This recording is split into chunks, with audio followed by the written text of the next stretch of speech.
I come home from work and there's a letter with my name on it laying on our table. And in it, Kendall told me she knew what I'd been looking at on the computer and that I needed to make a decision, her or it. She wouldn't compete and I had to choose. I surrendered my life to Jesus when I was 14 years old. And while I knew immediately that something had changed in me, I also didn't see this drastic change on the outside. I still struggled with the same things that I was struggling with before. On one hand, I was highly involved in church. I was a leader in our student ministry. I knew all the right things to say and do to make people see me as a strong follower of Jesus. But in other ways, my outward behavior, it didn't yet reflect the changes that Jesus was making inside of me. I cared a whole lot about fitting in and being liked. Many days I cared more about those things than I did about following Jesus. I played the game incredibly well. I was in church every time the doors were open, but the rest of the time, I looked a whole lot more like the friends that I spent time with who weren't following Jesus. Because the reality is, sitting in church doesn't make you a follower of Jesus any more than sitting in the gym makes you healthy. Now, going to the gym, that's an important part of living a healthy life. And being regularly connected to the church, man, that's a super important part of being a follower of Jesus. But just showing up by itself doesn't make you a follower. It doesn't make you a disciple of Jesus. Following Jesus requires surrender of all things. Every part of who you are, holding nothing back. And it's not just a one-time decision, but we'll talk more about that in a minute. And so my friends outside of church, they couldn't see a whole lot different about me, and I certainly didn't really have any influence with them when it came to Jesus. I was a master at keeping everyone fooled. Wherever I was, whoever I was with, I could fit in just perfectly in that environment. And underlying everything during all of these years was an addiction to pornography. I was exposed to pornography at a friend's house when I was in early middle school. And that experience would begin a years-long habit that felt impossible at times to overcome. And once again, the skill I learned at church to keep things hidden at all cost, it made me a master of doing whatever it took to keep that part of me secret. But friends, you cannot hide and heal. What is in the dark has to come in to the light. And yet, even as I struggled throughout all of these years, I was still growing. Even in the midst of addiction, God hadn't left me. He hadn't abandoned me. He hadn't given up on me. He was still continuing to do His work in me. There were good things in my life. I could see Him giving me new opportunities, ways for me to grow.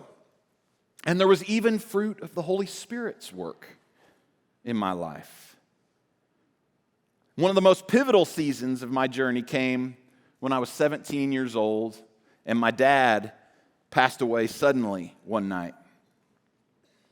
He was a healthy 45-year-old man. He was born with a heart defect that for whatever reason they didn't detect for all of those years. And one night he just went to sleep and he didn't wake up the next morning. And I remember coming home from the hospital the morning he died and being so angry. Going in my room, picking up my Bible, and just throwing it against the wall. And I remember screaming at God, if you're really who I've been told you are, then I need you to show yourself to me in ways I haven't seen before. Then I need to experience you in a different way. And in my journey with Jesus, everything changed that day. What the evil one, I believe, intended to leverage and use for my destruction, God did what only He can do, and again and again and again and again, He turned it around for my good. And friends, that's the day I quit playing the game. I didn't have the energy to play the game anymore. My whole world had crumbled, and I had no choice but just to take each day as it came. And some days were a wreck. Other days were okay, and some were actually good. But in the hardest season of my life, God did some of His best work in me. And slowly, day by day, I began to learn what it meant to depend on my Father in heaven. I began to see what Jesus meant as He prayed for daily bread. And when you learn to walk in step with the Spirit of God in your life, trusting Him for just what you need for today, man, you no longer need to play games. And I began to learn that surrendering to Jesus is more than just a momentary decision. I handed my life to Him when I was 14, and yet I was learning to surrender to Him day by day, moment by moment, because here's a truth we need to hold on to. Surrender isn't just a one-time choice. It's a daily posture. The journey of following Jesus begins with His invitation to come follow me, but it's so much more than just a one-time response.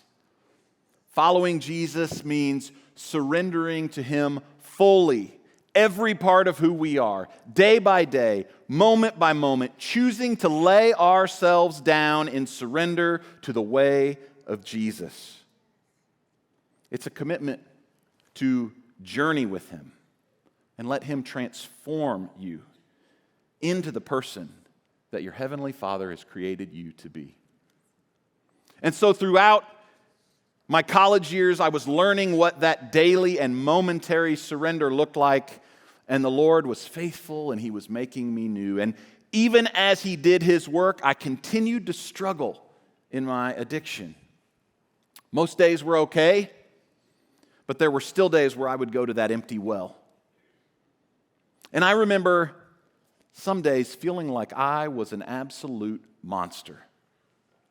Like I was the only person who struggled with this. Like, how messed up is it to say that I'm a follower of Jesus, and yet in secret I keep going to this deep, dark, evil world to try to find whatever it was that somehow was missing in me. Some days I thought I would never, ever know life without that addiction. Some days I wanted to give up. And many days I was just overwhelmed by my own hypocrisy. And yet, in between the crushing moments, God was so gentle and patient and kind and gracious. He is such a good Father. And He would push back against the lies of worthlessness and bondage. And I remember one night in my first couple of weeks of my freshman year of college at Harding University, an older student invited some of us freshman guys to gather together for a time of prayer one night. And there were about 10 guys in a circle. And one of those guys courageously confessed his addiction to pornography. And when he did that, every single man in that circle went around and confessed the same struggle. It was the first time in my life that I ever shared about my addiction. And I remember being so overwhelmed with emotion. I wasn't alone. I wasn't the only one. There were other men out there who were desiring to follow Jesus and were also struggling. And that night, God again took me to a place of greater trust and greater dependence on Him. And I knew for the first time that I had brothers who were in the battle with me.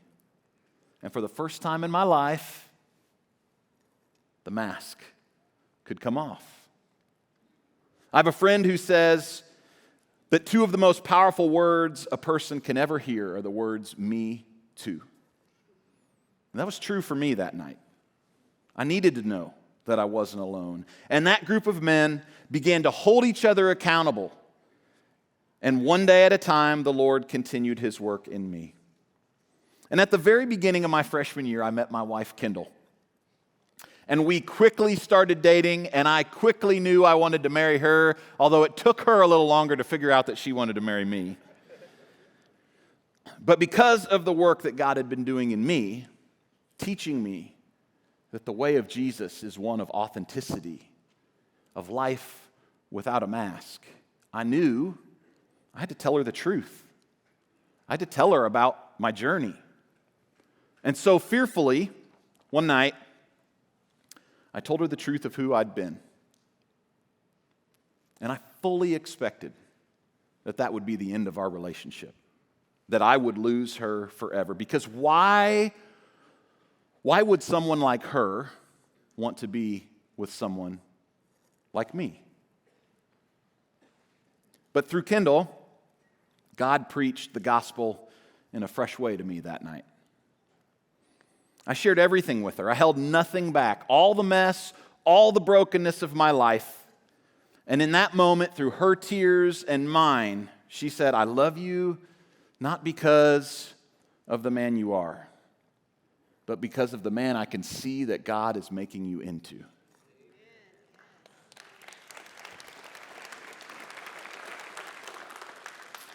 God gave me an incredibly godly woman as my wife. And through her, He again gave me vision for the transformative work that He wanted to continue in me.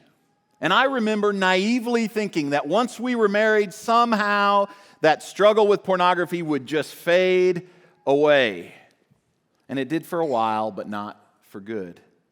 And there's this day that's burned in my memory where I come home from work and there's a letter with my name on it laying on our table. And in it, Kendall told me she knew what I'd been looking at on the computer and that I needed to make a decision, her or it. She wouldn't compete, and I had to choose. And man, just like that, the old instincts come flooding in, right? Hide. Make it seem like it's not as bad as it actually is. Justify your behavior. Make excuses. Blame everyone else and everything else but yourself. But even in my wife's firmness, she was still so kind and gracious, and she reminded me again that she loved me for the man she knew God was making me into. And I'm so grateful that my wife could see a vision of what God was doing in me, even at times when I couldn't see it myself. And she was willing to journey with me, but she was not going to make space in our relationship for something that has no place in the marriage of two lives that are surrendered to Jesus. And because of her gracious firmness and her loving strength, I knew it was time to do whatever it took. And so my real recovery and freedom from pornography addiction began that day. And I'd love to say it was flawless every day since, but it wasn't. It was still a journey and a battle. But through daily surrender and learning to lay myself down, following the example of Jesus, He set me free from that bondage and addiction. And Kendall and I will celebrate 21 years of marriage this June.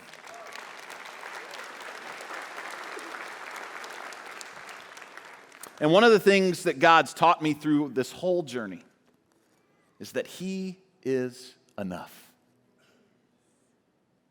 Some of the most important work that He does in us is teaching us to listen only to His voice because it's the only one that matters.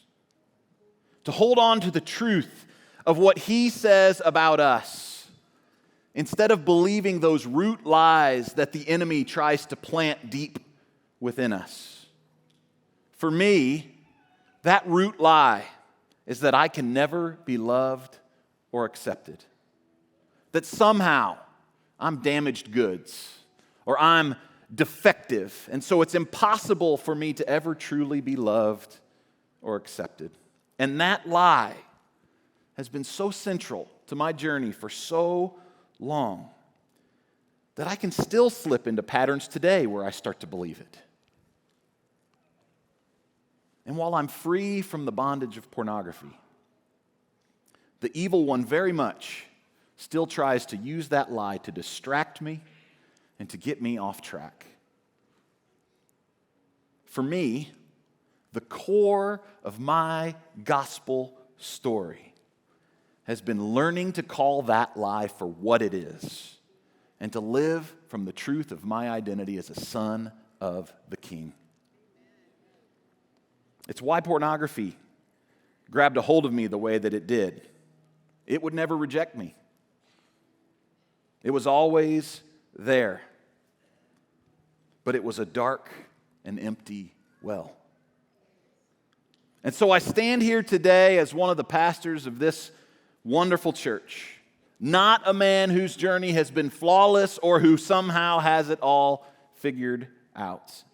In fact, the only thing I know for sure is that Jesus is who He says He is, and I desperately need Him.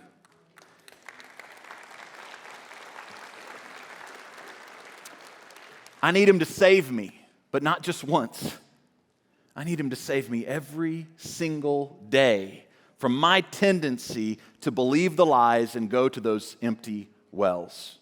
I need Him to make me new, to make me into the man that my wife can see even when I have trouble seeing him myself. I need Him to make me into the man that He created me to be.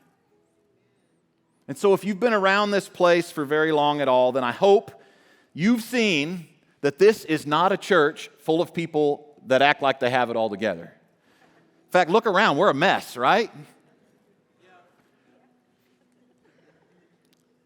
But I've been a part of the Hills for long enough that I know and I've seen from day one that this is a place full of people who are willing to be real about our brokenness and about the transforming power of the gospel. And so I want to encourage you, friends, don't be afraid to take off the mask, to stop playing the game, because this is a safe place, and we're on the journey together. Remember, it's God's story, and He wants to use it for His glory. And you never know how He might use your story to bring hope to someone who's in the place where you've been before.